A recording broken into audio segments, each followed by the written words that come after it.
اور اس کی پرستش کرنا شروع کر دیا۔ تو جب موسیٰ علیہ السلام واپس آئے، انہیں اس بات کا پتہ چلا کہ میری قوم کس قدر گمراہ ہو چکی ہے، تو اللہ تعالیٰ کا اس پر بہت سخت عذاب بھی نازل ہوا۔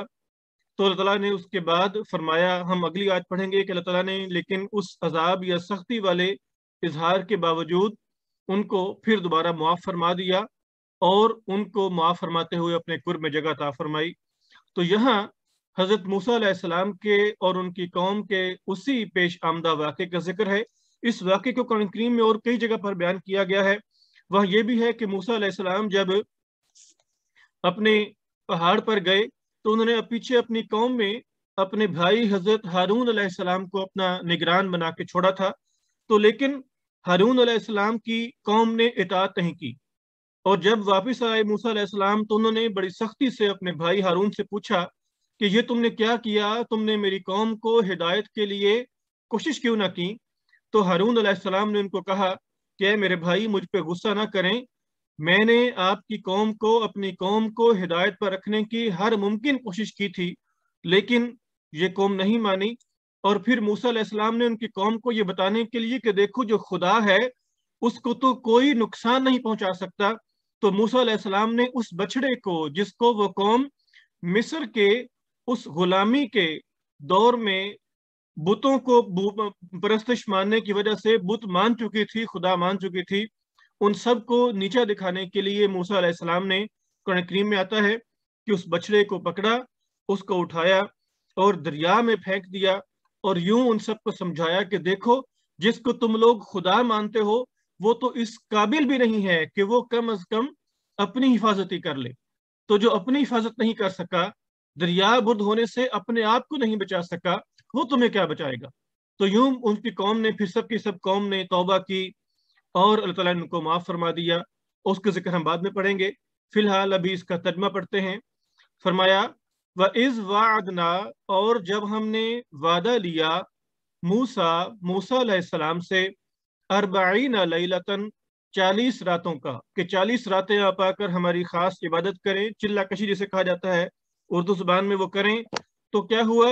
ثم، پھر یاد کرو اے بنی اسرائیل والو، اتخذتم العجل، تم نے بچڑے کو معبود بنا لیا، من بعد ہی، اس کے بعد، تم سے وعدہ کیا تھا موسیٰ علیہ السلام سے اللہ تعالیٰ نے کہ تم 40 دن آ کر میری خاص عبادت کرو گے، اپنی قوم سے تم چلے جاؤ، تو پیچھے قوم نے گمراہ ہو کر ایک بچڑے کو معبود بنا لیا۔ فرمایا کہ یاد کرو اس وقت کو کہ جب تم نے بچڑے کو معبود بنا لیا، وَأَنْتُمْ ظَالِمُونَ، اس حال میں کہ تم ظلم کرنے والے تھے۔ ظلم کہتے ہیں کہ ایسے کام کو ایسا کام جو اپنے موقع اور مناسبت کے لحاظ سے ٹھیک نہ ہو۔ تو فرمایا کہ بچڑے کو معبود بنانا تمہارا ایک ایسا کام تھا جو اپنی موقع اور مناسبت کے لحاظ سے درست نہیں تھا، تو یاد کرو کہ میرے اس وقت کو کہ جب تم نے ناحق طور پر بچڑے کو جان بوجھ کر اپنا معبود بنا لیا تھا، جبکہ تم حق پہ نہیں تھے۔ اور ہم انشاءاللہ اگلی آیات جب پڑھیں گے تو وہاں ہم اس بات کو بھی پڑھیں گے کہ اللہ تعالیٰ نے ان پر شدید ناراضگی کے باوجود پھر دوبارہ ان پر رحم کیا اور اپنے خاص فضل اور رحم سے ان کو معاف فرما دیا۔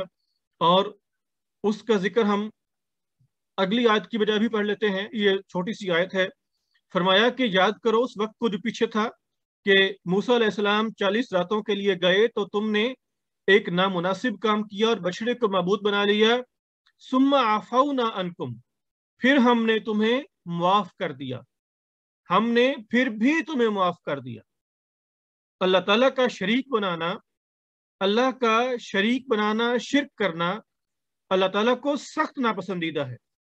تو فرمایا اتنے بڑے گناہ کے باوجود بھی ہم نے تمہیں معاف کر دیا، من بعد ذالک، اس کے بعد ہم نے تمہیں پھر بھی معاف فرما دیا، لعلکم، تاکہ تم، تشکرون، شکر کرو، تاکہ تم شاید تم شکر گزاری کرنے لگ جاؤ، شاید تم اللہ تعالیٰ کو اپنے گناہوں پر شرمندہ ہوتے ہوئے اس کے ہاں اس کو یاد کرو اور شکر گزاری کرنے لگ جاؤ۔ تو فرمایا کہ ہم نے تمہارے گناہوں کو پھر بھی معاف کر دیا اس کے بعد کہ تم نے گناہ کیا تھا اور اسی لیے تاکہ کاش شاید تم اللہ کا شکر ادا کرو۔ تو یوں اللہ تعالیٰ نے بنی اسرائیل سے ایک اور اپنی بے انتہا محبت کا اور شفقت کے واقعے کا ذکر فرمایا کہ کس طرح اللہ تعالیٰ نے بنی اسرائیل کے ایک بہت بڑے جرم اور ان کی غلطی کو معاف فرما دیا تھا۔ تو دعا ہے کہ اللہ تعالیٰ ہم سب کو قرآن کریم کے علم اور معارف کو سمجھنے کی توفیق عطا فرمائے، اور خدا تعالیٰ کرے کہ ہم سبھی اللہ تعالیٰ کی ہی بات کرنے والے ہوں، اور کبھی بھی ایسا نہ ہو کہ ہم اس خدا کے سوا کسی اور کی جان بوجھ کر یا انجانے میں کسی وقت کسی موقع پر کسی طرح کی بھی اس کی پرستش کرنے والے ہوں، اور ہم خدا کے سوا کسی اور کو معبود بنانے والے ہوں۔ اللہ تعالیٰ ہم سب کا صحیح کرنے کی توفیق عطا فرمائے، آمین۔ آج کے لیے اتنا ہی، باقی ملتے ہیں انشاءاللہ اگلی کلاس میں۔ تب تک کے لیے اجازت، السلام علیکم ورحمۃ اللہ وبرکاتہ۔